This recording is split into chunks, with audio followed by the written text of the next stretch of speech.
Colonel Myers here again. Let's talk about a very important topic, footwork fundamentals.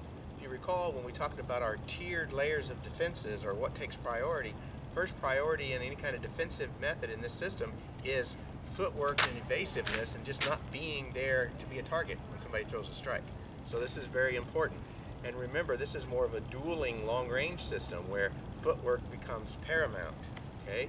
So, if you'll recall, when we talked about striking angles, we talked about having a clock face on the wall, and striking angles are the angles on the clock. 1 o'clock, 3 o'clock, 9 o'clock, 12 o'clock.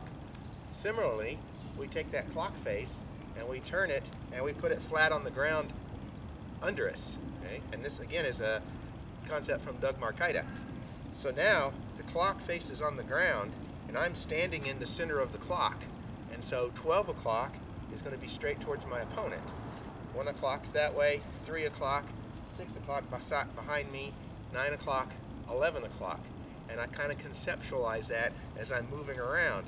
So now I can talk about, I can step on 3 o'clock, right, in relative to my opponent. I can step out on 2 o'clock relative to my opponent.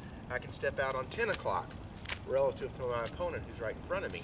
And as my footwork adjusts and turns, the clock pivots with me. So now my 12 o'clock is still straight in front of me. And this is just a good way to visualize those angles you can step at. And in teaching or conversing, talking with others, when I talk about footwork, if I say I stepped at 1 o'clock, then it's very clear what happened. Okay?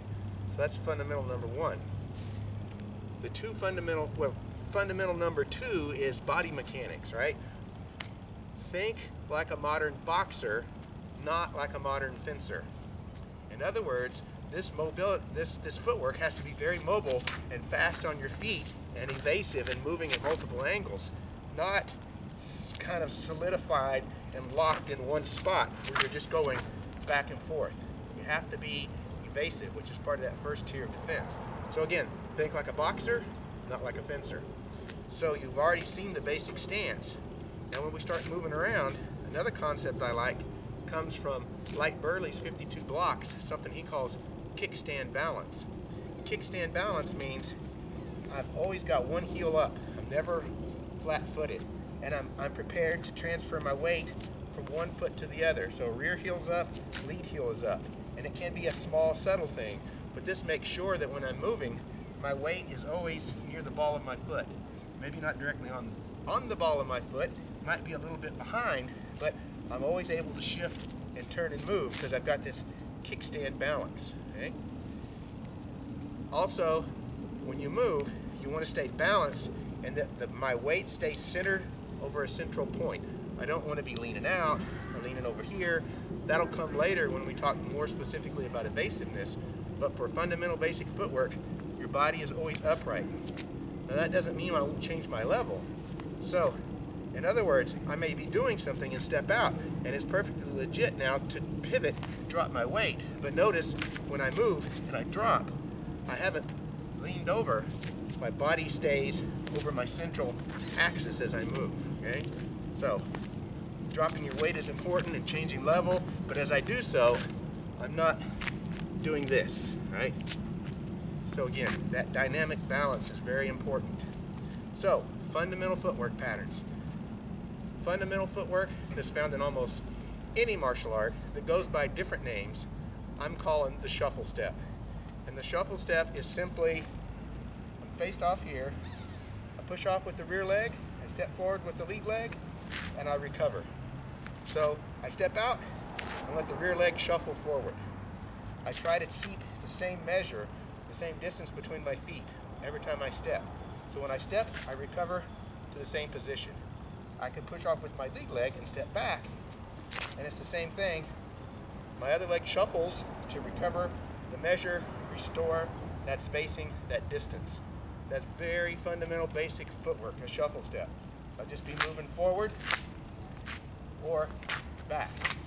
Now, likewise, I could push off with this foot and move that way, shuffle this way. Or I could go back that direction, push off with my lead leg now, and go that way. I could go forward, to the side, and back, but it's still a basic shuffle and I'm always recovering and maintaining the same position. Okay? Shuffle step. Practice it with your primary leg forward, but practice it with the other leg forward too. We don't normally want to take a stance this way because it's a disadvantage, but in the exchange of a fight, you might step and just find yourself here. So it's very important to be able to do all this footwork with either side forward. So if I'm standing on my clock face, I'm thinking of, okay, I'm stepping at 12 o'clock. Now I'm stepping at 6 o'clock. Now I'm stepping at 3 o'clock. Now I'm stepping at 9 o'clock. Right? I can step at 2 o'clock. Right? If I step out at 10 o'clock, now I've switched legs, but it's the same thing. I recover and keep stepping. It's just like normal walking, right? So I could be here, I could step out that way and still do a shuffle step in that direction, okay? So, very important to work on this basic shuffle step. The other essential basic fundamental I call a replacement step. And you've seen this all the time too. Sometimes in boxing it's called the shuffle. So terminology is going to vary. But the basic replacement step is I'm going to replace this foot with this foot. Boom. Right? I've replaced one foot for the other. That's a replacement step. And again, I could go on any direction on the clock face. But the essential fundamental is where this foot is, I put this foot, and then I recover my basic measure, my distance, my stance, right? I could have stepped, I could replace my foot and step out this way. I could replace my foot and step this way. I could replace my foot and step this way. But it's just a fundamental replacement step. Okay? Now, this is, again, long-range fighting. So this is important for when you're facing off, for adjusting your distance and moving around evasively. This replacement step is probably not something I'm going to use in the middle distance where I'm already here, right?